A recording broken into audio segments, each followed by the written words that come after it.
Nyatanya perbuatan ruh pada hati, maka kelihatanlah hati itu yang berbuat. Nyatalah perbuatan hati kepada tubuh, maka nyatalah perbuatan tubuh itu yang berbuat. Nah, lalu kita tahkikkan dia. Nah, kita tahkikkan itu, ya, kita esakan pandangan kita. Nah, ya, yang zohir dibatinkan, yang batin dizohirkan, pandang satu wujudnya. Ya, betul-betul la maujud ilallah. Betul-betul tidak ada yang wujud yang nyata, hanya Allah. Betul-betul kita ini berada dalam la ilaha illallah. Bagaimana cara mentahkikannya? Dipandang dari atas ke bawah, dipandang dari bawah ke atas. Apa yang diperbuat oleh tubuh? Nah, apa yang diperbuat oleh tubuh? Berdiri, duduk, berbaring, memandang, mendengar, bergerak dan diam. Dalam pandangan tahqiq, itu nyatanya perbuatan zat semata-mata. Ini yang kita jazamkan selalu, ya, yang kita i'tiqadkan. Ya. Kalau kita sudah selalu mengitikad karena menjazamkan nyatanya perbuatan zat yang berbuat, itulah pandangan yang kasab namanya Bapak Ibu. Nah, kalau dah kasab pandangan kita, maka Bapak Ibu sudah mudah untuk mengingat dan menyaksikan Allah 24 jam itu. Ya. Kenapa tidak mudah, tidak senangnya kita? Karena memang udah hapus diri kita. Jadi kuncinya hapuskan dulu diri kita ini. Nah, kalaulah kita hapuskan diri kita, yang mananya yang mesti kita hapuskan? Nah, lihat jalan yang apanya yang kita hapuskan pada diri kita. Yang kita hapuskan pada diri kita ini Bapak Ibu, hapuskanlah, ya, wujudnya kita ke dalam wujudnya Allah. Yang pertama. Yang kedua, hapuskanlah sifatnya kita itu ke dalam sifatnya Allah. Nah, bagaimana cara menghapuskan wujud kita ke dalam wujudnya Allah, sifat kita ke dalam sifatnya Allah? Nah, tidak ada yang wujud pada diriku, baik berdiri, duduk, berbaring, melainkan yang wujud pada diriku, berdiri, duduk, dan berbaring, semata-mata hanyalah Allah.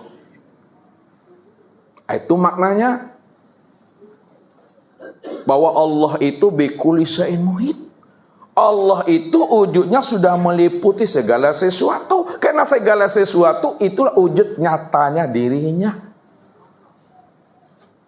Minggu yang lalu kan Ustaz sampaikan tuh, kalau kita tidak mampu juga memandang Allah yang wujud pada segala sesuatu, pada segala sesuatu itu, itulah wujud dirinya, itulah butuh sangi namanya Tuhan. Kalaulah kainlah menjadi baju, kalau kainlah menjadi baju, kainlah menjadi sarawa, perlukah Bapak Ibu mencari-cari kain, mencari-cari baju dan sarawa lain? Nah, kenalanya hatu kain tuh jadi baju dan cari sarawa. Tapi siapa yang tak mampu memandang kain, tak mampu dia melihat kain pada baju, tidak mampu pula dia melihat kain pada celana, itu yang butuh sange itu, yang sebenar-benar buta gitu. Ya, kalau tak mampu kita memandang kaca pada gelas, padahal gelas itu yang kaca, nih lihat, ndak kaca, ada kaco. Kalau udah kaca itu sudah jadi gelas Bapak Ibu, kaca sudah jadi gelas, perlukah Bapak Ibu mencari-cari kaca juga lagi? Ya. Kenapa tidak lagi, Wi? Karena sudah jadi gelas. Kalau memang kaca sudah jadi gelas, lalu gelas itu apa bagi kaca, Wi?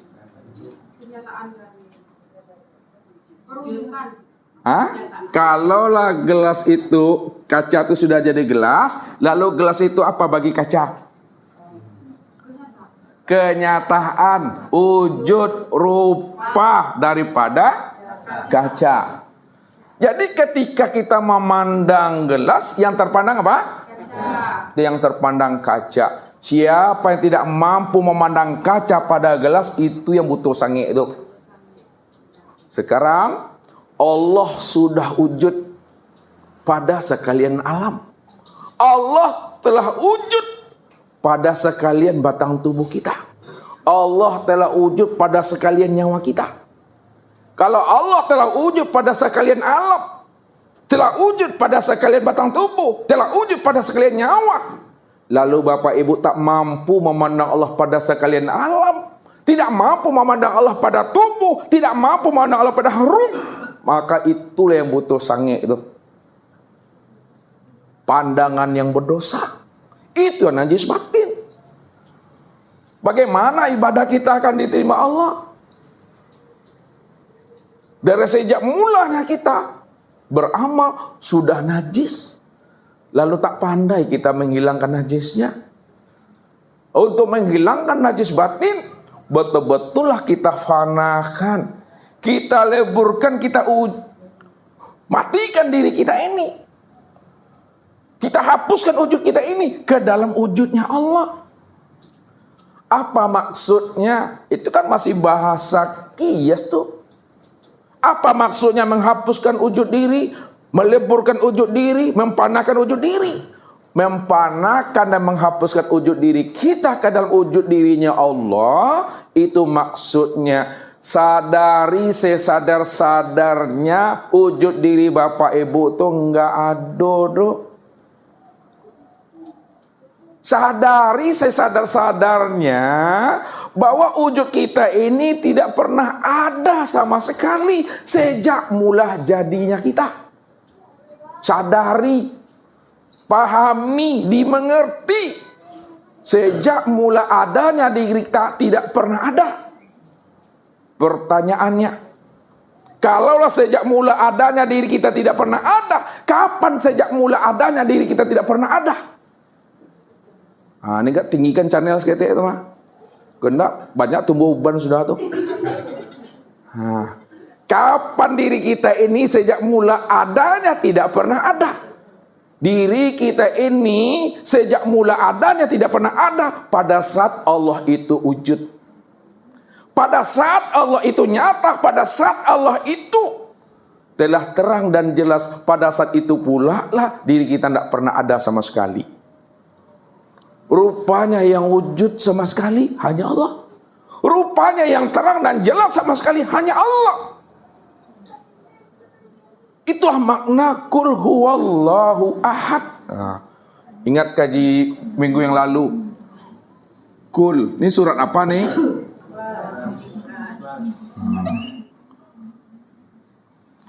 Huwallahu ahad. Coba terjemahkan. Katakanlah dia Allah itu yang esa. Lihat, Allah cuma yang ada, Allah cuma yang wujud. Ya, bagaimana adanya Allah, bagaimana wujudnya Allah? Wujudnya Allah, adanya Allah itu sebelum nyata nurnya. Wujudnya itu dalam keadaan batin. Lihat, kalau Ustaz hapus nih, lihat, nih huruf H kan? Nih dia nih, batin. Batin maknanya kosong. Batin maknanya tiada. Batin maknanya itu hampa. Kalaulah batin maknanya kosong, hampa dan tiada, bukan berarti batin itu tidak ada. Bukan berarti kosong itu tidak ada. Bukan berarti hampanya Allah itu tidak ada. Ada, tapi belum bisa dikenal, belum bisa dilihat, belum bisa dijelaskan. Pak Bapak Ibu itu dulu. Dia kosong, dia hampa dan tiada, jangan diartikan tidak ada. Dia ada, dia wujud, tapi ada dan wujudnya itu belum bisa dikenal, belum bisa dilihat, belum bisa diceritakan dan dijelaskan. Lalu bagaimana supaya dia bisa dikenal, bisa dilihat, bisa dijelaskan, bisa diceritakan? Lalu dia menjadi zahir. Yang batin tadi, yang batin itu supaya dia bisa dikenal, dilihat, diceritakan dan dijelaskan. Lalu yang batin jadi zahir. Ketika dia jadi zahir, itu yang disebut namanya nih. Dari ini, kita lihat tarik nih. Dari batin, lihat. Ini apa nih? Wow. Wow, ini wujud. Ini wujud nih, wujud. Dari batin, lalu dia zahir. Zahirnya itu wujud. Wujudnya itu berupa nur. Itu yang disebut namanya nur Allah. Batinnya itu jadi wujud, wujudnya itu berupa nur. Nur itu yang disebut namanya nur Allah. Nur Allah itu yang disebut namanya nur ilahi. Nur ilahi, nur Allah disebut namanya dengan Ahmad. Itu diri yang batin. Ketika nur ilahi, nur Allah, Ahmad, nyata dia pada sekalian alam, nyata dia pada sekalian langit dan bumi, maka disebutlah namanya dengan Muhammad. Apa ayatnya itu? Allah nurus samawati wal ar. Allah itu nur. Allah itu nur. Sekarang nurnya Allah itu yang zahir tadi, yang disebut Ahmad itu, lalu nyata dia menjadi langit dan bumi. Itu yang disebut namanya Muhammad.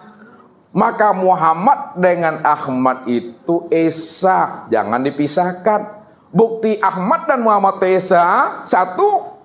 Maka lihatlah arti Ahmad. Ahmad alif ha itu maknanya Allah. Mim dal itu namanya Muhammad. Ahmad itu Allah Muhammad. Allah Muhammad itu yang esa, disebut namanya dengan Nur Muhammad. Lihat, Nur Muhammad. Jangan Bapak Ibu pandang dua ini. Nur Muhammad. Sekarang siapa Nur itu? Nur itu Allah. Ya. Nur itu Allah. Itu yang batin. Nih, Nur itu Allah, itu yang batin. Sedangkan Muhammad itu adalah yang zahir. Yang Muhammad itu nama yang zahir. Jadi Allah Muhammad Allah itu esa dia, zahir dan batin. Pada diri Bapak Ibu sudah nyata Allah dan Muhammad itu. Ya. Yang Muhammad itu pada diri Bapak Ibu itu yang disebut namanya tubuh jasmani, yang disebut jasad. Sedangkan Allah itu pada diri Bapak Ibu yang disebut insan itu disebut namanya ruh. Makanya dikatakan Allahu ruhun wa Muhammadun jasadun. Allah itu ruh dan Muhammad itu jasad.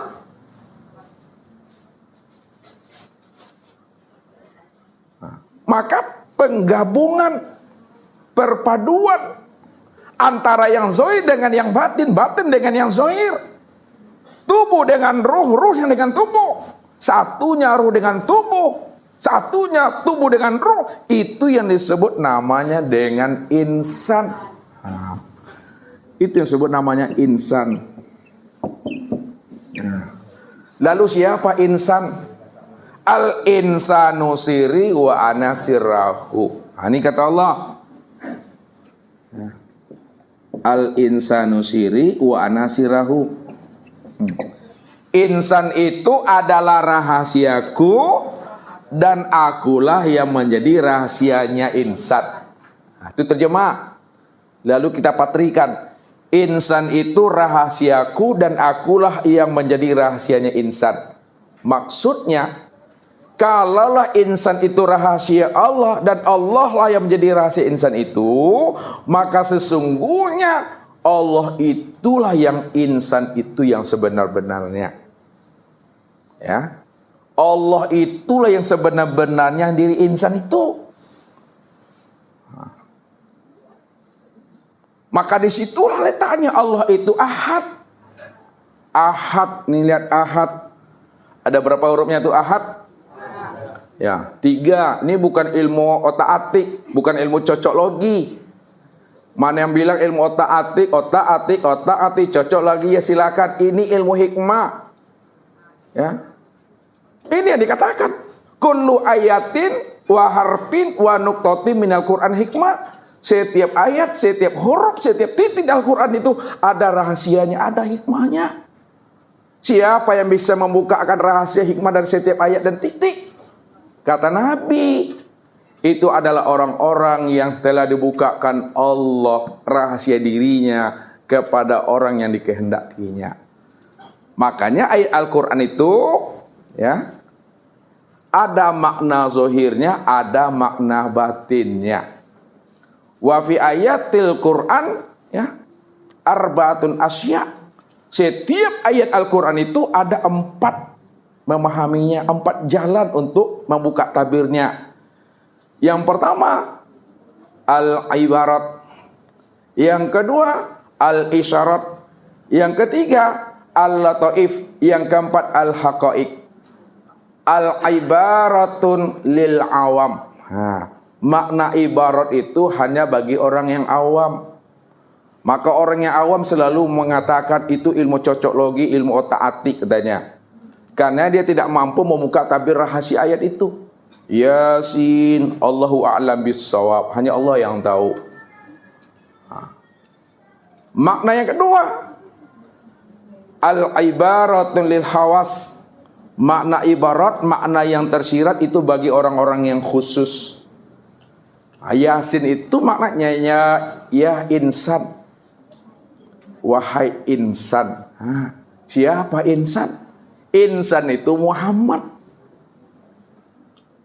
Kemudian makna yang ketiga, al-lataif lil auliya, makna yang halus itu diketahui hanya bagi orang-orang yang menjadi kekasih Allah atau wali Allah. Yasin, maknanya itu adalah Muhammad. Hei Muhammad. Jadi Muhammad itu di dalam Al-Quran itu nama beliau itu adalah Yasin. Yasin itu nama batinnya.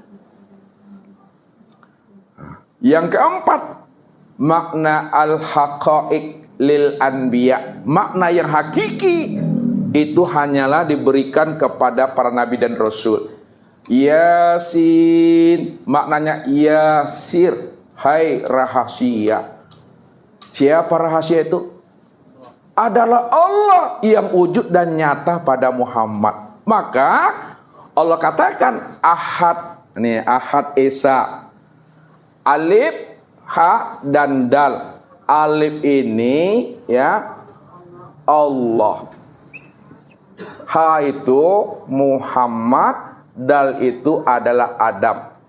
Allah, Muhammad dan Adam.